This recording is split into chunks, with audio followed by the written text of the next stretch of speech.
Intan merasa hatinya berdegup kencang begitu menyadari bahwa pria yang berdiri di ambang pintu ruangannya adalah sosok yang semalam membuatnya hampir tertabrak mobil. Kenapa kamu ada di sini? Tentu saja untuk mengejarmu. Tolong pergi dari sini, jangan mengganggu pasien di rumah sakit. Ujarnya dengan tegas meskipun suaranya terdengar gemetar. Kalau buat keributan, saya bisa panggil perawat. Kamu mengusir, padahal tadi meneleponku. Siapa yang nelpon kamu? Ih, jangan kegeeran deh. Tolong ya, jangan ngada-ngada. Maaf ya sebelumnya, mending kamu keluar dari sini sebelum saya panggil satpam.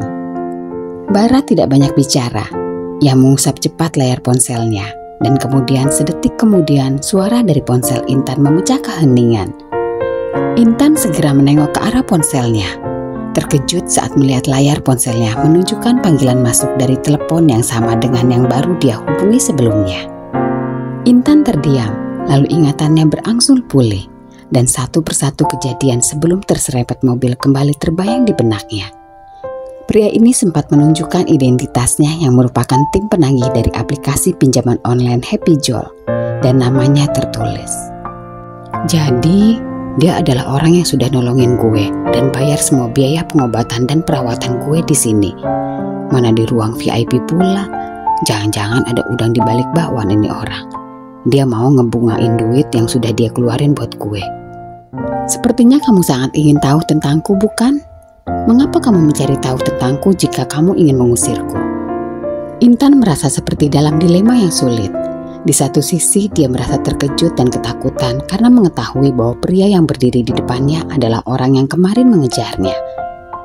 Namun di sisi lain ia merasa berterima kasih karena pria ini telah membantunya dan bahkan membayar biaya pengerawatan dan pengobatannya di rumah sakit. Gini ya Pak, Mas, kamu mengusir padahal tadi meneleponku. Siapa yang menelpon kamu? Bara hanya tersenyum sinis sebagai jawaban. Dia mengusap cepat layar ponselnya dan ponsel Intan kembali berdering. Itu lihat, aku menelpon kamu dan ternyata nomor telepon aku kamu save pakai nama Malaikat Penolongku. So sweet banget. Iya, aku simpan nomor telepon kamu dengan nama Malaikat Penolongku karena aku pikir kamu benar-benar salah satu warga yang menolongku. Taunya kamu lintah darat yang ngejar-ngejar aku. Aku ngejar kamu karena kamu lari, pakai ngaku nama kamu bukan Intan. Coba kamu ngaku dari awal kalau kamu Intan. Aku memang bukan Intan, kamu salah orang. Aku sudah lihat KTP kamu waktu mau daftarin kamu di rumah sakit ini. Intan terhenyak, bukan karena takut atas kata-kata Bara, namun ia jadi teringat sisa uangnya yang hanya tinggal segitu-gitunya. Kamu lihat dompet aku ya? Astaga. Intan langsung turun dari ranjang. Dengan cepat meraih tas ranselnya. Dengan hati-hati Intan membuka tas ranselnya dan meliti isinya dengan cepat. Dengan lega dia membuka dompetnya dan melihat isinya. Untungnya uangnya masih ada di sana. Meskipun tidak banyak, setidaknya cukup untuk kebutuhan sehari-hari. Aku menolongmu Intan. Aku membayar semua biaya perawatanmu di sini. Tapi kamu masih mencurigai aku. Maaf, aku tidak bermaksud untuk mencurigaimu.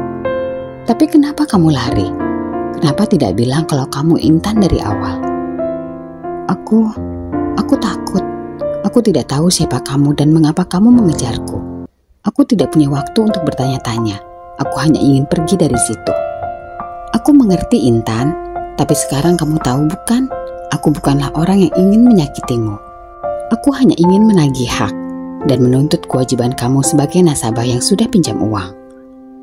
Bukan aku yang pinjam. Terus kalau bukan kamu yang pinjam siapa? Setan.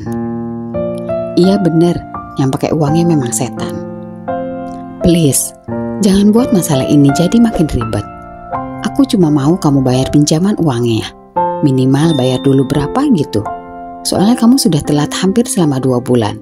Mau ke 3 bulan ini. Mas, denger ya. Aku ini gak pinjam uang dan cairin uangnya di aplikasi. Apalagi pakai duitnya. Terus siapa kalau bukan situ? Malah nyalahin setan. Yang pakai uang itu mantan pacar saya. Saya dijebak. Mirisnya dijebak pacar plus sahabat juga. Bahkan rumah saya itu digadein sama Andi. Siapa Andi? Itu mantan pacar saya. Intan menjawab dengan suara parau. Ia menahan air matanya. Sedihnya kembali memuncak. Air matanya kembali melesak turun membasahi pipinya yang bersih. Sudah ya, jangan ngibulin saya pakai air mata buaya. Saya sudah kenyang dan kebal dengan cerita sedih. Ini bukan sekedar cerita. Intan membentak. Harusnya kamu itu percaya. Sebagai tim penagih dari aplikasi berlisensi OJK, kalian ini seharusnya mendengarkan keluh kesah nasabah. Jangan asal tagih-tagih aja. Hei, kamu nggak tahu ya kalau aplikasi pinjol saya ini semi-legal. Jadi saya bebas mau nagih ke kamu kayak apa. Gak ada urusan sama yang namanya aturan. Ya udah, coba aja sana kamu lapor ke Badan Pengawasan Pinjaman. Paling kamu gak digubris. Saya masih bagus bersikap sama kamu, sabar kayak gini. Hah? Sabar? Intan tertawa sinis dengan suara paraunya. Saya kan masih bersikap baik, masih mau nolong kamu. Sekarang saya gak bakalan sabar-sabar lagi. Sekarang saya mau kamu bayar tunggakan pinjamannya. Enggak, saya gak punya uang. Saya gak bisa bayar. Ya gak bisa gitu dong. Kan bayar hutang kewajiban kamu sebagai yang ngutang. Masalahnya bukan saya yang ngutang. Pokoknya kamu harus nyicil utangnya. Dan juga gantiin uang saya yang sudah bayarin kamu dirawat di rumah sakit ini. Loh, kok jadi saya juga harus gantiin uang kamu yang sudah bayarin biaya perawatan di rumah sakit ini sih? Gue kira lo orang baik. Taunya malah lebih parah dari setan. Bisa-bisanya cari kesempatan dalam kesempitan. Pokoknya saya nggak mau bayar. Kamu harus bayar utang-utang kamu yang menunggak, plus uang saya yang nalangin kamu dirawat di sini. Atau kalau enggak kenapa ha? Kalau enggak saya akan melapor ke atasan. Lalu atasan akan mengganti tim penagihnya yang bukan saya. Pasti akan datang penagih yang lebih sangat daripada saya. Dan mungkin DC itu bisa saja menculik kamu dan ambil ginjal kamu. Gak semua DC sebaik kayak saya. Intan terhenyak, otaknya kembali berpikir. Bagaimana Intan Mutiara Permatasari? Kenapa kamu jadi bengong? Saya tunggu kamu mau bayar apa enggak. Saya lihat kamu masih ada uang di dompet. Duh, jangan dong. Itu mah uang terakhir saya. Buat bekal saya selama nganggur sembari cari kerjaan baru. Terus kamu maunya gimana?